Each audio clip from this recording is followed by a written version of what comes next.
Thank you, Priya. Priya uh, Thuvassery, if I pronounced it right. Thuvassery. It's Tu- always a difficult surname of a South Indian to pronounce, but it's Thuvassery. yes. Thank you very much for joining me. Priya is a well-known independent filmmaker, documentary filmmaker. She's also done a very well-known, well-received, full-fledged documentary film called Coral Women. And she's also done extensive work in different ecological landscapes like salt pan and South Gujarat and in forests, etc. And we'll be talking to her about her experience of as a filmmaker of shooting these landscapes, thinking and interacting with the people who live in these landscapes, and how they evoke the landscape through the how it reflects in her films as a way of thinking how people who live in these places uh, think of these and talk about these spaces. And she'll also be showing clips of a film, I think 3 films, and then we'll be discussing uh, whatever she wants to say about it. So thank you, Priya. We start the way you want to start. What would you like to say? First, I want to thank Ravi for this opportunity to look back into one's own work. And it's actually in those moments you actually discover there were some points in your film which you felt unnoticed while making those. Like, for example, I am a filmmaker who always loved to see issues from a very gender perspective. And while documenting, while stories came in, community came in, environment came in, all these issues just came into the story. I never went in search of it. And at one stage of your career, when you look back, you find that there were some solid points even though, like you said, sometimes in land it is underwater, sometimes it is on a desert or in a forest, but there were some common threads. So this is like an opportunity for me also as an artist to look back at one's own work and discover those points and join those dots. So thank you. This is such a beautiful initiative. Lovely. I think the way you laid it out is actually very, it'll be very revealing and helpful to people who listen to this recording about what it means, what you uncover. Do you want to start with a clip of your film, or? I think we can also start with the 3 images. Like, you asked me to pick few images from the set of images you have sent me. I picked 3. Like, I could connect with most of it, but should I screen share and speak about it? Or yes, if you, that'd be good. Yeah, your screen is already with you. Okay. Okay. So one image which I picked was these vultures, endangered, extinct. But though it is about vultures, the first thought or first thing which came into my mind was also because, since I'm a documentary filmmaker, it's one of the documentary which really inspired me at the beginning of my career was a documentary film by Sunanda Bhatt called Have You Seen Arana? So it was a documentary about Arana, which is a reptile which is found in Wayanad, Kerala area. So the film starts with her asking, the filmmaker asking the local people, have you seen an Arana? And then suddenly people notice that, oh, I haven't seen it for years now. It was so common in around us. And now all of a sudden it's not there anymore. And then the film goes deeper into, where did it disappear? Not just the arana, but also many other species, many other plants, and why, where did our soil go? All that. So that was my first thought. The second image I picked is labor. You can see, right? Yes. This, I think it's so close to the kind of work I do, since I work a lot on community. And it was very coincidental that a new project where I am mentoring for my Khabal area team is we started a film on migrants who go to bricklands. So my crew is actually back today. Today is what day? 13th November. and they just came back. They actually traveled with a family who migrated to the Bricklands, and they're going to follow and document them across like many months and see how their life is, etc. So this girl, this bricks, all this connected to the number of conversations we always have about migration, etc. So that this particular image is again, it was offering sea, this Visarjan. It was so much connected to Coral Woman film, which I made. It's about coral reefs, and there was a sequence in the film which is located in Rameshwaram. So Rameshwaram is one of the famous pilgrimage center. And me and Uma, my main protagonist, before we started making the film, went to Rameshwaram to see, to just roam around near the beach. And it was so painful to see that, people have this belief that if you leave your old clothes in the sea, your sin is also left behind. Mhm. And you could see piles of, clothes on that seashore. And there are pots which are left, by the government saying you should, okay, if you want to do it in this pot. But people are not following. And sometimes we are so unaware, like when it comes to religion, etc. What is earth? What are we doing with all this small gestures? So that really touched me. And there was another experience which I didn't intend the film do, but I got a call recently from a theater person in Tamil Nadu, and she said she happened to see the film, and it was few days before she had planned to put the ashes of her mother into the sea, and it was in her car. And then when she reached, she felt like her mother won't be her mother won't be wishing to do that, because she said after watching the film she felt that's not the right way to disperse. And she said she made a decision not to put it in the sea. So that was a very interesting way, Wow. like how our film inspire, or I don't know if it is inspire is a word, Yeah, but how it touches and how correct. it changes how people perceive Yeah, things. yeah, yeah. So I think these are the three images which connected most Thank you. to me. Yeah, thank you. Yeah, it's great how the medium of film is such a powerful medium. Both one learns things which are not easy to learn by observing, but also how when the learning is taken out to other audiences, how they also participate in it, and maybe as in this case, change their own behavior. It's a Yeah. complex thing to do, not to immerse your mother's ashes into the sea, which it must be such an old tradition, and to change that is a big deal, I think. Yeah. Yeah. Great, thank you. So now, would you like to share a clip of the film you want to? Yeah. Mm, I have a feeling there is that video is not optimized. Mhm. So maybe you can insert them Yeah, later. I will insert them later. So, Okay. for the Yeah. sake of conversation, we can Yeah. Yeah. do them.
classic exclusion of people from wildlife areas.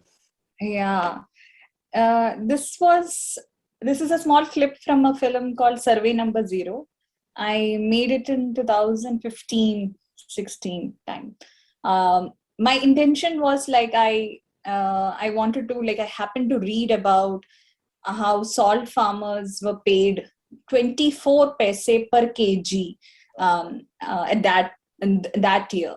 And I was very surprised. We are living in this century and there is like some money calculation in paise even today, and 24 paise per kg of salt, and what is the amount we are paying. So the percentage difference is so huge. That really fascinated to me, because I felt, looking back, salt was like a symbol of freedom fighting. So that was used to get back your rights and everything. So the same salt is having a different meaning here. That actually led me to Gujarat, little run of Kutch, where this community Agarias, which are there, they are a tribe who gets into salt farming for 8 months in this desert. It's actually salt brine which is pumped out, and then it is a natural way of they make it into salt over a period of 8 months. And it was while during the research I came to know more facts about this. So slowly the research led that it's not just about the salt and the labor part, but it's also about land. It's also about a community which is not properly researched, but they exist in folk songs. And like, on our table every day we consume salt, and a major 70% of the salt come from that area. So all that came in. And while shooting this particular family, I was actually documenting the young girl, Bhavana, and her sister. She had this very interesting camera which was given by a foreigner. And I came to know that the foreigner gave the camera at the beginning of the season, and she was told just click photographs. That's and the camera we saw in the yeah, film. yeah. Oh, Yeah. I see. And he will come back in the end of the season and collect the camera and the photographs. Wow. So that is another level of exploitation, I feel. But when I saw the pictures, I found in her pictures the animal is so close. You can see that it's not a very tele lens or anything. It's a very basic a digital camera. But in those images, the wildness was very close. Whereas when I was in the run, as soon as the wildlife sees, it just runs away. Like in the last shot you saw. I've So been there. It's very hard to come close to them. They are very shy. Yeah, exactly. And in fact, it is one of the very famous tourism activity to follow them in open jeeps. Yeah, I've seen that too. It's terrible. They make them gallop at a tremendous pace. Yeah. And I heard that even then it increases the heart rate, and it collapses because of that, safari running behind them. Whereas it's very threatened. It's said in by the government that it's actually the other way. The agarias and the salt farming is endangered. Like it's a threat for their life. But they have been coexisting for years. And I think the best example, you don't need to have research or anything. I think this simple experience I had of this proximity, and like how the community and the wild as came through this girl's images speaks a lot on this. So it was never intended, like, but when you are actually documenting community on ground, these stories just comes in. And so what was your film about? What was the intention of the film? The film, actually, as I said, that I was very curious about this, how salt is not becoming a symbol of protest for these people who are being exploited even in today's time. And then it got into this gender aspect. I was looking at women, what are their conditions? Because 8 months in this desert, what about, like, there was this young child which was born. What about sanitation? What happens if a woman was pregnant? So I was interested in those, but these other stories also came in. And so you write in the text that this 1993 law Hmm. has never been implemented, Yeah, yeah. even till date. Even till date. And So, in fact, I called up the Agaria team. I am still in touch, and they shared with me this very shocking new thing which is coming up, where Gujarat is planning to build Asia's biggest freshwater lake, which is again going to be a bigger threat for the wild as well as the Agaria salt farmers. where will the water come from for that lake?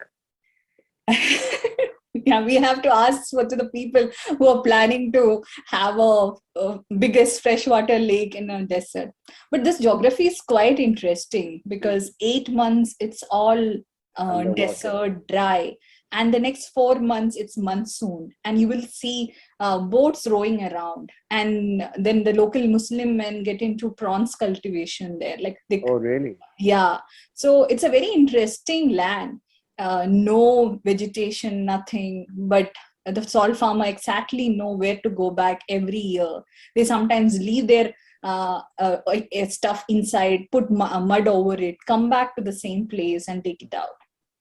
So, is what kind of conflict do they have with the park administration?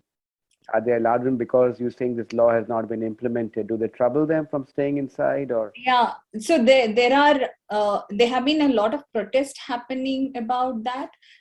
There are, like, sometimes they get fined for it because these are all their land belongs to the government. It's not their land, and they are not even considered as farmers. That's the difference between an agriculture farmer and salt farmer. So if a loss happened for a agriculture product, you at least get a compensation for it. And sometimes water is put into this desert area, and their many months of work get spoiled under because of water, and they never get compensated. They get into this debt cycle. And since the entire family migrate to the desert for 8 months, their next generation is also not never getting proper education, nothing. So they don't see a world other than salt farming. And how old are these communities? Would you know? It's centuries old. Like I said, there are like no proper documentation in that level, but I collected a lot of local folk songs which have been Wow. shared in many places. So the film actually end with a local folk song which speaks about the dreams of an Agaria woman. So it says something like, "Mother, why did you get me married to an Agaria? He doesn't take a bath, because water is so precious in the desert, right?" And she said that when I come back to the mainland, I want to go to the market and buy soap and comb. So the dream is so basic: have a good bath, get a soap and a comb. So, what do they do for food and water when they are staying there? So like a miracle, and somewhere in the deep place there is a pure water source, but that is not accessible for everyone. So then there is tanker facility which runs. It's supposed to be sent by the government, but hardly it happens, so they need to purchase water. And you won't believe, like, they just survive. Like, if I drink 10 bottle of water in the desert, they just need 1 bottle of water. There is one sequence in the film where a newborn baby was being bathed in one mug of water. Wow. And when my mother saw that, she's like, they're giving her a bath with 1 mug of water. Yeah. So for us, water is so luxury. Buckets and buckets of water is used by us. And when she saw this baby being bathed in 1 mug of water, my mother was like, "See." So And what about food? They go for atta. They have this very very thick roti which they make. Yeah. And it's just a very spicy chutney. That's it. And So 3 times they've been doing this for generations. From the Yeah. water hole, they get the water, and they take this wheat roti and the chutney, and they get all the nutrition from there. So it must be adapted a lot. Adapted The a bodies lot. must be very adapted a lot, to live in that harsh environment. True. And the wild ass doesn't say anything to them. They don't eat meat. They don't kill the wild ass to eat it. No. They coexist beautifully. Wow. Yeah. And why But would... there are other lines. I'm not completely saying, we don't need to protect wildlife. No, yeah. There should be demarcation, like it was recommended. There should be areas where, because it's a big business, when it comes to the end of the season, there are tankers and there are lorries which will be coming, for trucks will be coming to collect the salt. Yeah. So there should be demarcation of the route in which the trucks should be coming, etc. So things should be done in such a way that respecting the coexistence of this community and the wildlife. And their livelihood is just extracting salt and then selling it. Yeah. So they're basically salt workers. They're doing that job of getting salt out from the salt pan and selling it. This is what they've been doing for centuries. Yeah. And there is a very interesting thing which I read. When an agaria dies, his feet never burns, because that much of salt has been absorbed by that. So if you burn your body, your legs remain unburned. And is it a big community there? Huh? Is it a big community? They are around 70,000 members. Oh, that's not small. That's a huge number. Yeah. Wow, that's really interesting. It's a real story of coexistence, and the current thinking is to separate them when actually they have been living there all their lives, and for many generations. That also brings me to the another clip which I want to show today. Yeah.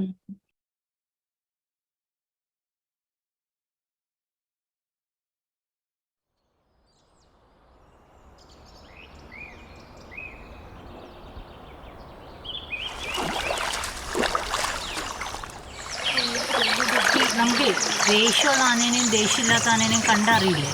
എങ്ങനെയൊന്ന് പറഞ്ഞു തന്നെ. അത് കണ്ടോ, ചെവിയെല്ലാം വിടർത്തിട്ട് നിൽക്കും, വിടർത്തിട്ട് നിൽക്കും.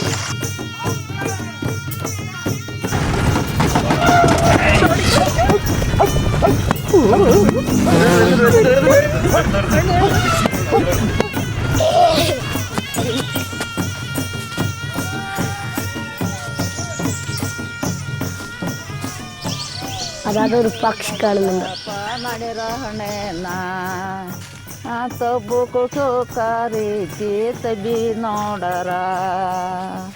നാട്ടിലല്ല, കാട്ടിലാണ് സ്നേഹം. പോകുന്നത് കിടക്കുന്നത് എല്ലാം അവിടെ. അപ്പം കാട് വിടില്ല നമ്മൾ.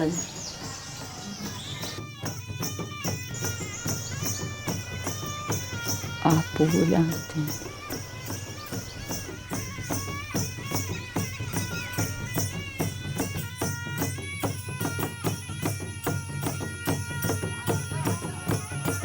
അതിന് ലേശം വെക്കണ്ട. ഇത് എത്ര ദിവസം കഷ്ടപ്പെട്ട കുറച്ച് അതിന് വെക്കട്ടെ. പകുതി ഒഴിവാക്കി പകുതി എടുത്ത്. കാടെന്ന് വെച്ചാൽ ഒരു അച്ഛൻ അമ്മേൻ്റെ സ്ഥാനത്തിലാണ്. നമ്മൾ ജനിച്ച് വളർന്നതും കാട്ടിലാണ്. കാട് നമ്മളെ ഇതുവരെ രക്ഷിച്ച് വന്നതും കാട്. കാടിൻ്റെ അടുത്ത് താമസിക്കാനാണ് ഇഷ്ടം. കാടിഷ്ടം.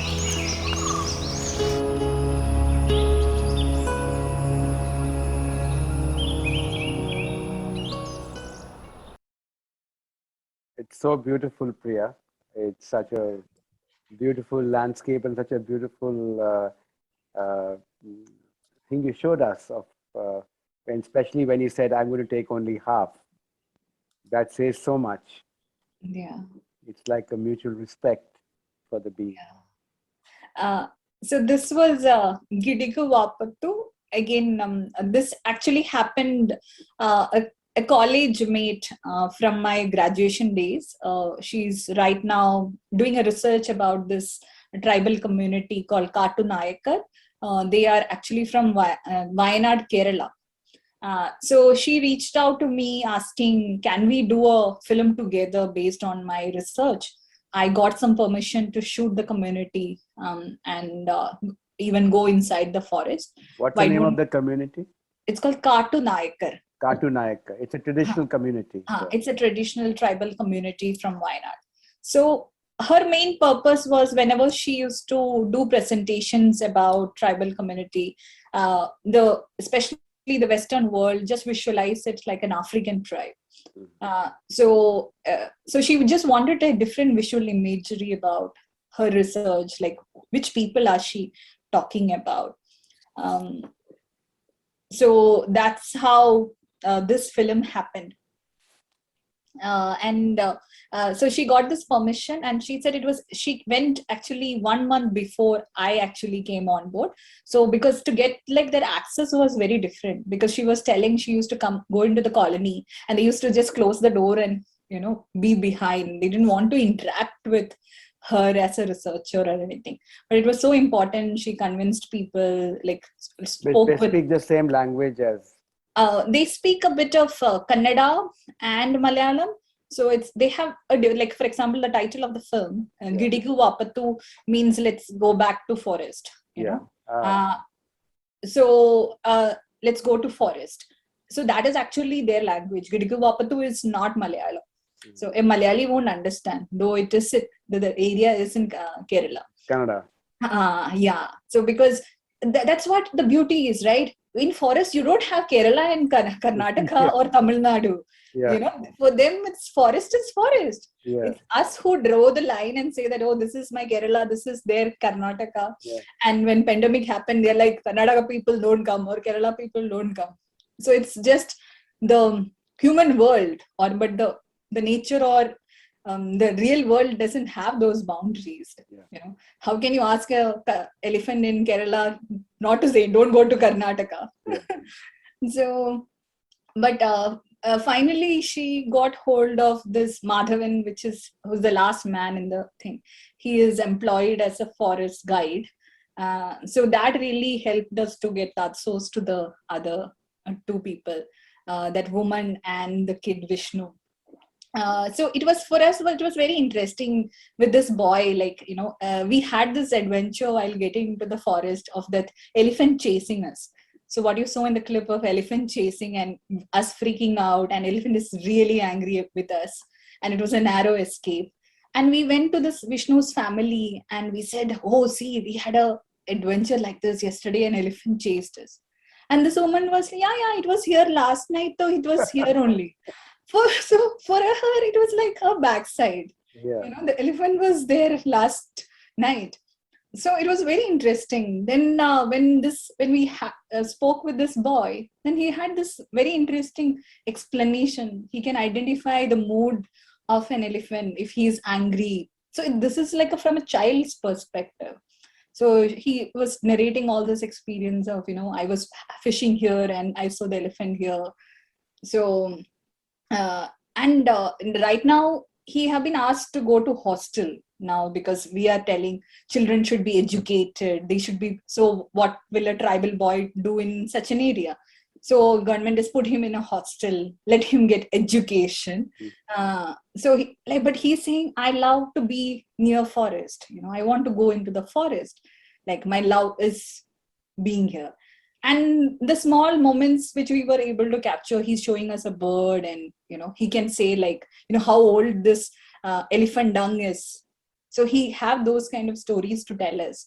Then he showed us some mushrooms and said that these are edible ones, these are not. So they have a different knowledge and education for us. But then again, like, we are saying this is the kind of education, this is the kind of nutrients they should be having. We bought like rice and wheat into their diet, but they had more rich, like Madhavan's skin shines. I'm like, what is he eating? No cosmetics or nothing can bring that shine which is in his body, which might be bought because of his diet. The same as with the woman, Malu Amma, who was, she listened and she said, like, listen, that is honey is there somewhere. Sound of honey. Sound of honey. And then her nature is like, yeah, I'm going to the forest to collect honey. Then we are like, it's already late. Yeah, I'll sleep in the forest. What's the problem? So it's that casual thing. Like, for me, it was definitely like being the outsider. And then I really understood that even in their language, when they say us, it means animals and them. And we are you, like, us means for them animals and them. And they are how do you say this, that us means animal, and how did you get this sense? In their vocabulary it is there. Nyangal, when they say nyangal, which means us, ഞങ്ങള് കണ്ട ഞങ്ങൾക്ക് മനസ്സിലാവും. They say that I'll just tell the Madhavan even say that, we just tell them, I'm just going past by, we just say that and they just pass by. They just give way for each other. So sometimes it's very hard to believe all this, but but at the same time, like that incident of him collecting that honey, that was a very documentary moment. He saw a tree and he said there is honey inside. Oh, And you then just saw it and and we were like, it's not seen from outside. It's not those hanging honey. It was inside a hole. Yeah. And he was not wearing anything. He just took a piece of bush and he just put it inside. And he said he only took half. And also that feeling, like it also took a lot of time and effort to produce it. So I should leave a bit for her. So that was very interesting. So how big is this community and how long have they been living there? I think I gave a wrong figure with the thing about the Agarias. Yeah. Agarias are around 10,000 families. Yeah. 10,000 but again, families. 10,000 families can easily be 50,000 people, no? Yeah. Wasn't really wrong. Katunayakar is 70,000.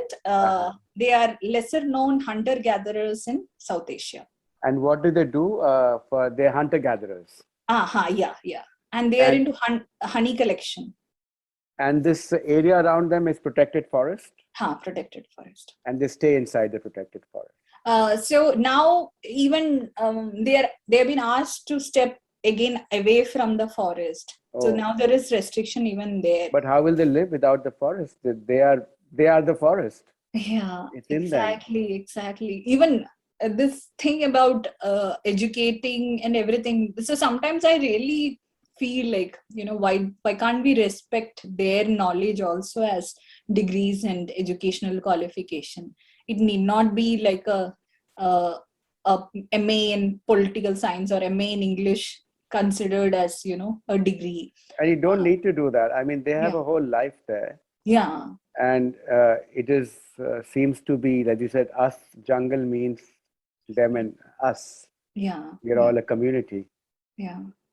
So sometimes Madhavan says that also. Like he said he had gone to city, like he had once visited like the Calicut city, which is the nearest bigger city. But he said it's not like you don't feel you belong there, I've been there. I've got exposure to all this. But, but Madhavan is still being, I think, influenced by the notes and everything. Whereas Maluama is still dependent so much on, going into the forest. She's a woman who is not even wearing a blouse. It's still very traditional. Madhavan, since he's employed with the forest department, he's meeting more of the outside world. So that interaction changes them a bit. Yeah. And earlier they were selling. What did you do with the honey? Because they were only for self-consumption. Yeah, earlier though definitely it was self-consumption, but now you can even purchase them. So they give it to the forest department, and then you can even purchase them, telling it is collected by these people. So I've seen many parts of the country where they find these people who look like they are from another place, not from from a city or from a small town, but they have bicycles and they have honey, like raw honey, and they're selling raw honey. Some of these could also be people like Madhavan, I guess, who live somewhere else and are traditional honey keepers, honey harvesters and honey. And they are harvesters. They don't. They go to the forest and collect two kinds of honey. Okay. They don't make honey. They don't have honeycombs at their house or anything. Okay. They are pure from nature. Forest honey. Yeah. And something similar to what Madhavan does, but Madhavan does it with a different ethic. Yeah. Not over collecting. They have huge sense of presence of elephants and animal movement. So that's why the forest department used them quite a lot, So even when we were traveling, Katunayakar was actually standing on the jeep and looking around. Because they have a different... sensory perception of the forest. Yeah. And they know the roots also. They know the roots better than anyone else. So their knowledge is actually being used by us for the forest department purpose, etc. Yeah. Amazing. Yeah. And what's the third film you want to show us? Yeah, again, like stressing on this community knowledge and how sometimes history is actually there, you know. So this is a clip from Coral Woman. Your famous Coral Woman, well awarded. Yes, it is. And you've got a book coming on with it. Yes, the book we got released a few weeks back. Congratulations. Oh, congratulations. Oh, yeah. Wow. Beautiful. Yeah. Well, coral is such a important thing right now because everybody's talking about climate change and coral disappearance. And I think I don't know so much about coral on the Indian coastline. So this is quite a revelation. I don't know if a film like this has ever been made before. Even before I made this film, I didn't know that, you know, corals existed in mainland India. I didn't know about Andaman and Lakshadweep because it's very touristy and diving and everything. But like, for example, Gulf of Mannar, Gulf of Kutch, we have even corals in Goa, then Karnataka, Trivandrum. So many, like many Indian coast has small pockets of coral reefs. This is a small. Shot where? This is completely shot in Tamil Nadu. Gulf of Mannar area is from Tuticorin to Rameshwaram. It's like a belt. It has 21 islands which is near that coast. And now 2 of them are completely underwater, increasing sea level rise. Third one is under the edge of drowning. Because of climate change. Wow. And the scientist there was telling me the area above and below this Gulf of Mannar area was impacted due to tsunami, tsunami when it hit. This area was protected because of the coral reefs. So we'll just quickly see the clip.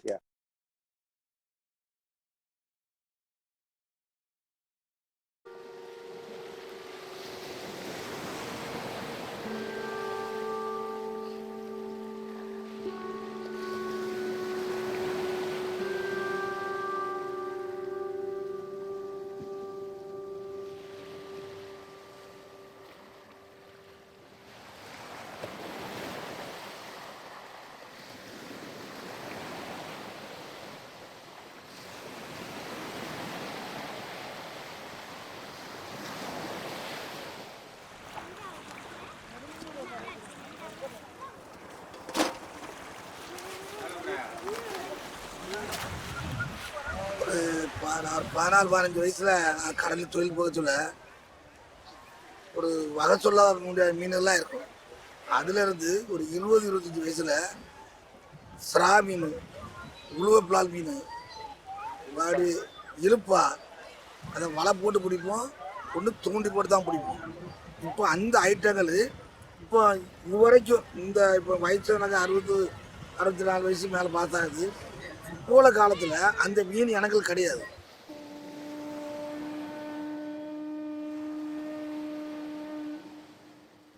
வருஷத்துக்கு முன்னே இந்த முத்துச்சிப்பி முத்துநகர், இது தூத்துக்குடி, ஆனால் முத்துநகரில் ரொம்ப அதாவது பிரபலியமான இடம். இப்போதைக்குல அந்த 50 வருஷத்துக்கு இடையில் இந்த முத்துங்கிறதே இல்லைன்னு போயிட்டு, வெளிநாடுகளில் இருந்துலாம் முத்து வாங்குறதுக்கு இங்கே வருவாங்க எங்கள் டாடி காலத்தில். ஆனால் 10 அடி 5 அடி 4 அடி உயரத்தில் பவளப்பாறை உண்டு.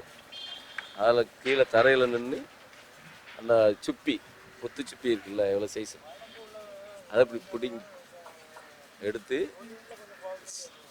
சணல் சாக்கு, உங்களுக்கு சாக்குன்னு வச்சுக்கோங்க, அதுக்குள்ளே போட்டு கட்டி வச்சு மேலே தூக்கிடுவாங்க.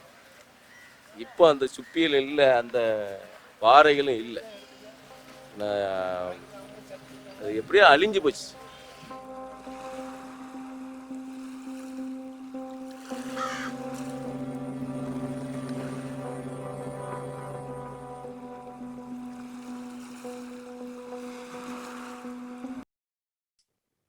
such a beautiful landscape. I can just keep on watching this film. It's Yeah, so beautifully shot.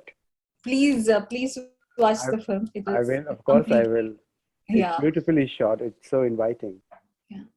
And I tried to link it because most of the films which are made on coral reefs or about animal world, etc., they all fall into this trap of just seeing it isolated. I'm not saying it's wrong, but most of the approaches, they just see it isolated. Okay, animal world, human world, but A there is a lot of link these between.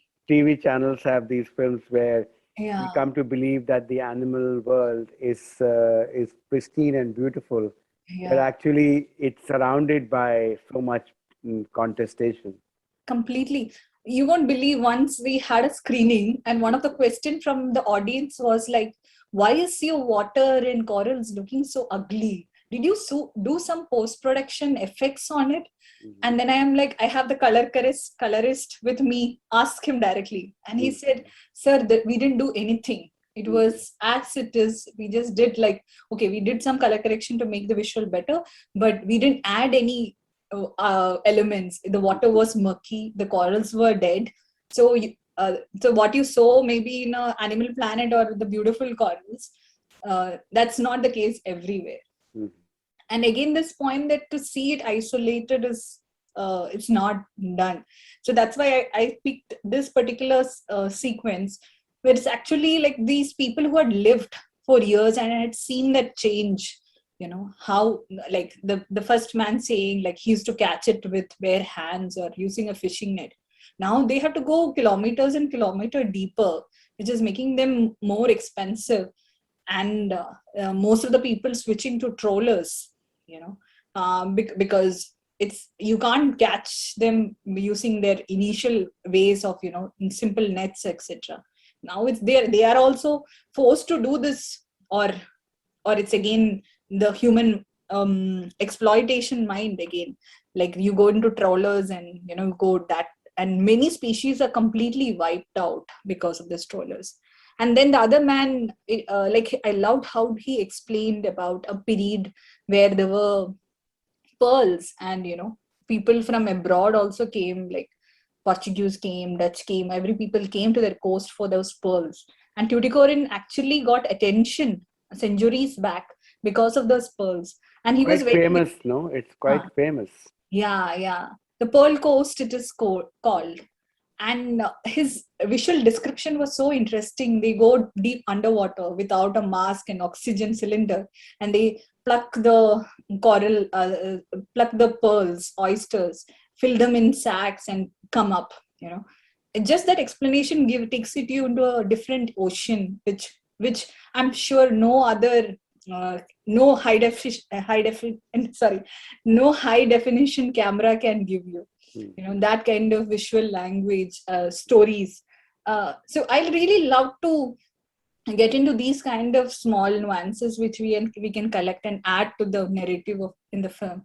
And then when it is supported by a researcher speaking, why is a fisherman saying there is no fish, or it's actually because of climate change, it's actually because we have wiped out the corals. So what is left?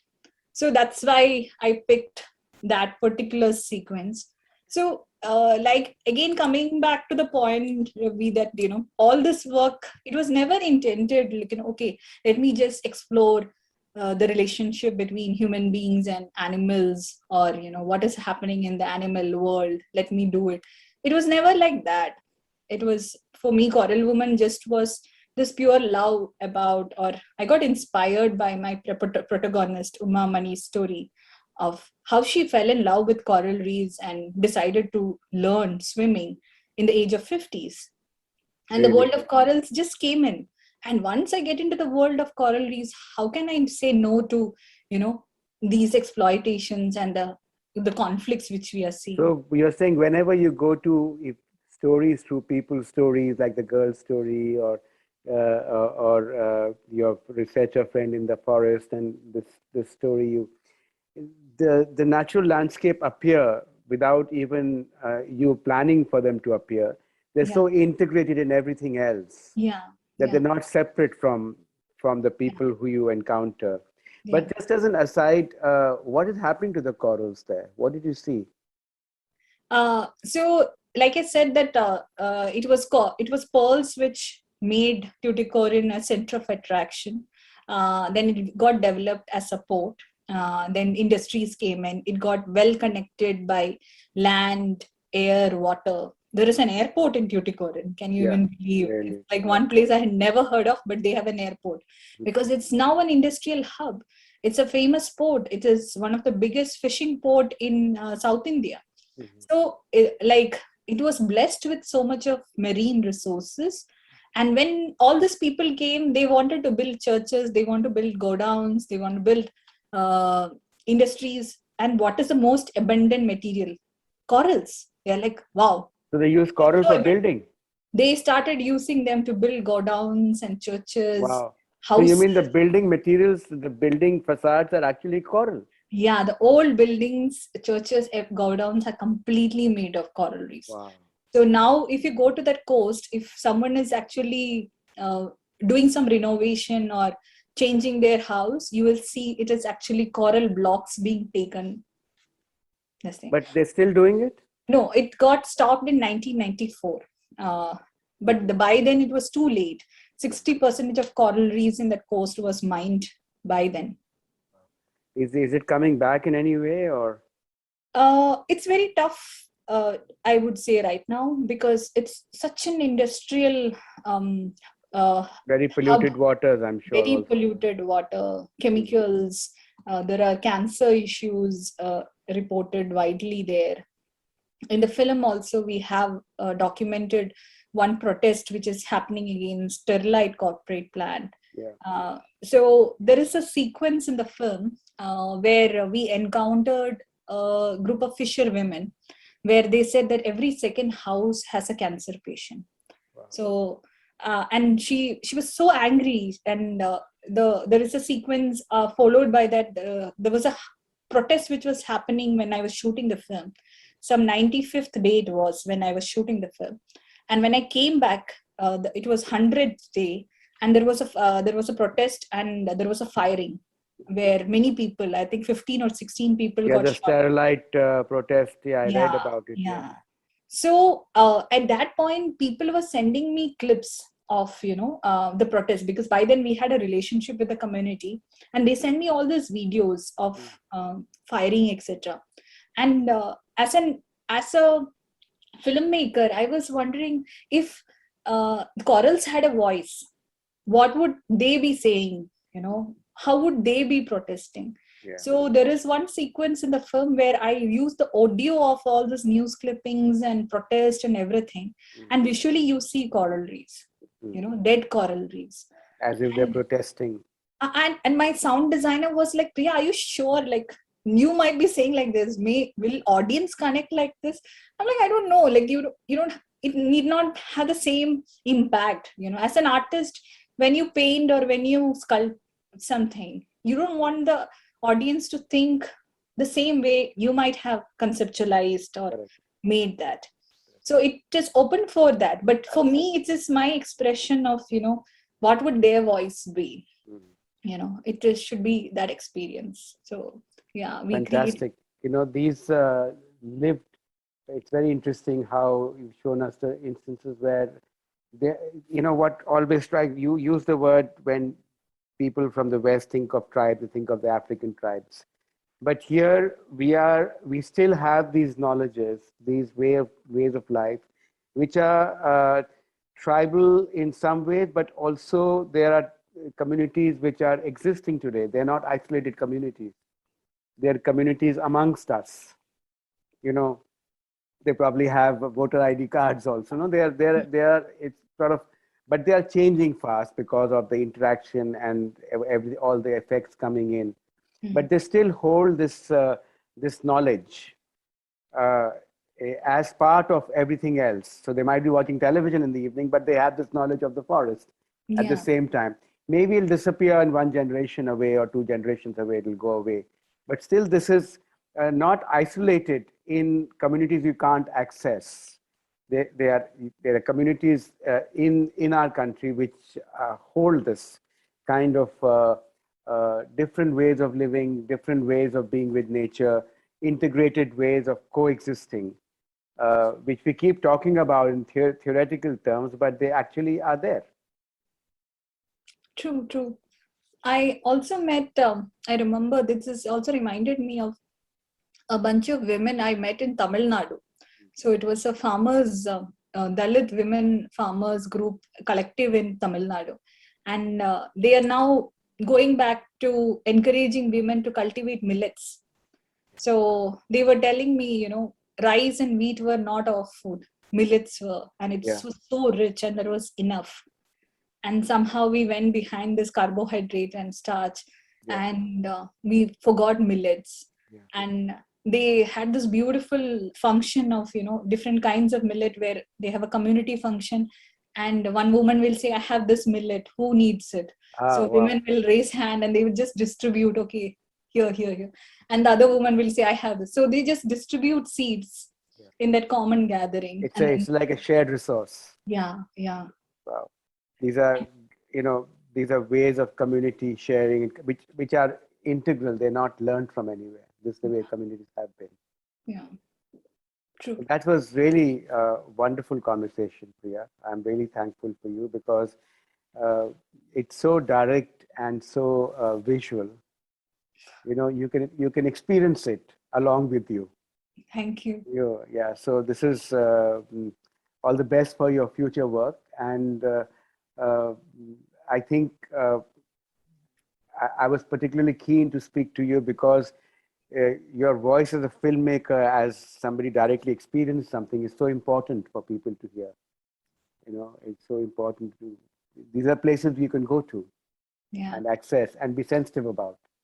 I sometimes say that, I'm a selfish filmmaker. I actually make films for myself because I want to live these lives and these experiences. Yeah. And once I do that, then there is an urge that, I want to share a slice of that experience to a larger audience. Unfortunately, I'm not that creative that I can't share every experience, but definitely I try my best to at least bring it close to that life. kind of selfishness is very welcome, I would say. Yeah. Okay, thank you. Thank you. Thank you, Priya.